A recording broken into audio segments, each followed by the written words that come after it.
Kaleshwaram project వేదికగా తెలంగాణ రాజకీయాల్లో తీవ్రమైనటువంటి చర్చ నడుస్తుంది. కన్నేపల్లి పంప్ హౌస్ నుంచి నీటిని విడుదల చేసి అన్నారం, సుందిళ్ల బ్యారేజీల ద్వారా రైతులకు అందించాలని బీఆర్ఎస్ డిమాండ్ చేస్తుండగా, ప్రభుత్వం మాత్రం అలా చేస్తే భద్రాచలం పట్టణంతో పాటు 44 గ్రామాలు ముంపునకు గురయ్యే ప్రమాదం ఉందని చెప్తుంది.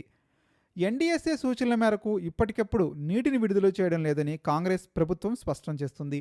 మరొక వైపు బీజేపీ వ్యవహారాన్ని బీఆర్ఎస్, కాంగ్రెస్ రాజకీయ ఆటగా అభివర్ణిస్తూ రెండు పార్టీలు ప్రజలను కన్ఫ్యూజ్ చేస్తున్నాయని ఆరోపిస్తుంది. అయితే ఇదే సమయంలో బీజేపీ ఎంపీ ఈటెల రాజేంద్ర మాత్రం కన్నేపల్లి నుంచి నీటిని విడుదల చేయడంలో ఎలాంటి ప్రమాదం లేదని, రైతుల ప్రయోజనాలను ప్రభుత్వం వెంటనే చర్యలు తీసుకోవాలని డిమాండ్ చేస్తున్నారు. ఈటెల వ్యాఖ్యలు బీఆర్ఎస్ వాదనకు బలం చేకూర్చడంతో ఆయన వెనుక హరీష్ రావు ఉన్నారు అని సీవంత్ రెడ్డి వ్యాఖ్యానించడం జరిగింది.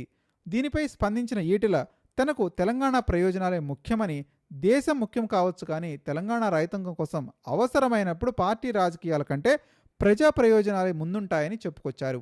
అయితే బీజేపీ అధికారిక లైన్కు భిన్నంగా మాట్లాడటం ద్వారా ఆయన నా దారి సొంత దారి అనే సంకేతం ఇచ్చినట్టుగా రాజకీయ వర్గాలు విశ్లేషిస్తున్నాయి.